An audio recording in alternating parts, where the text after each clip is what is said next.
Magandang gabi po sa inyo lahat.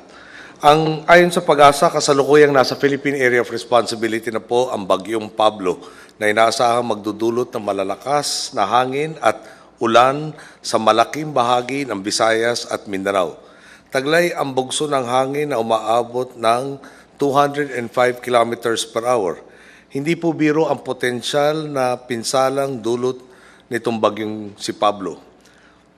Tinataya po na siya ang pinakamalakas na bagyong papasok sa ating bansa ngayong 2012. Intense rainfall po ang dulot ng bagyong ito. Ibig sabihin, isang antas na lang po ay tinatawag na torrential rain ang magiging kategorya niya. Maraming tubig po ang ibubuhos dito. Okay. Sa kasalukuyan ng ginagawa po ng pamahalaan, ang ating National Disaster Risk Reduction Management Council nag-issue na ng red alert, nag-i-issue ng maraming mga bulletin at kasalukuyang kinakausap ang ating mga local and regional disaster management coordinating councils. No?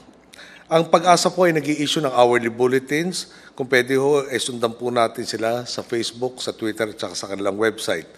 Ang DILG po ay inatasan na lahat ng ating mga LGUs na naka-standby, nag-activate ng LDRRMC at nagkakaroon na rin po ng preemptive evacuation sa mga lugar na kakailangan nito. Ang DSWD po ay nagposisyon na ng 42.248 million pesos worth of food packs and other relief goods. Ang AFP po ay pinipreposition ng ating search and rescue vehicles nilagay sa mga safe na lugar na malapit makaresponde sa mga lugar na tinatayang maapektuhan. Kasama na rin po ang PNP sa paghahanda sa ating search and rescue operations, preparing na rin po ang PNP for the evacuations and also to ensure that all our roads remain clear. Ang DPWH po, ang ating mga heavy equipment ay inilapit na sa mga lugar na kadalasan ay napuputol pag may masamang panahon tulad ng dinudulot ng bagyo. Ang Coast Guard po sa ilalim ng DOTC ay nag-order na sa mga seacraft sa mga apektado lugar na huwag pumalaot para siguraduhin natin walang mapapahamak pagdating nitong bagyong to. Yung bagyo po ay inaasahang magla-landfall ng between 4 to 6 a.m. bukas. Okay. Ako po yung humaharap sa inyo lahat ngayon.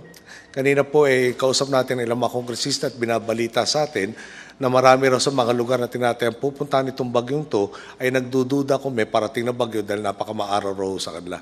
Malawak po ang coverage itong bagyong to, mga 600 kilometers in diameter. No? So, ang nakikita lang po natin ay higit kumulang mga 25 miles. Maliit na maliit po yan. So, sana po seryosohin natin ang lahat ng mababalang to. Yung bagyo ho, talagang dinadalo tayo na hindi bababa sa 20 bagyo kada taon. Pero pwede natin, at hindi natin mapipigilan ang pagdating na, pero kaya po natin mabawasan ang pinsala na pwede madulot nito at kawalan ng buhay kung tayo po ay magtutulungan at makikisama sa isa't isa. Sana po huwag na natin pahirapan ang ating mga rescue and search and rescue teams na at ating mga LGUs na pag nagpayo na maganda lumikas sa tinatawag ng mga danger areas ay sumunod na po tayong agaran at huwag maghintay ng pangatlo, pang-apat o panlimang bisita pa nila bago tayo lumagay sa mas secure na mga lugar. Okay? Ulit-ulitin ko po, maharap po ako sa inyo ngayon. Hindi po biro itong bagyong parating, pero handa na po ang gobyerno. Inaasahan ho natin ang kooperasyon ng lahat para maiwasan ang kapahamakan ni Numan. Meron pa akong dagdag na paalala. Alam po nyo, may mga ilang bagyo na rin lumipas na kung saan meron tayong mga ibang kababayan, lalo na po yung mga nagpapatakbo ng tinatawag na kolorum na mga malalaking bangka na pilit pa rin pumapalaot, lalo na pag may yung masama ang klima.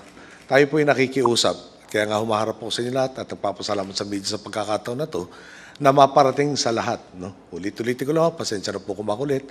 Hindi po biro itong bagyong papasok na to. Malakas na hangin, napakarami pa ng tubig na ibubuhos sa atin. Okay? So, hourly po, bibigyan nga tayo ng pag-asa ng mga dagdag na impormasyon.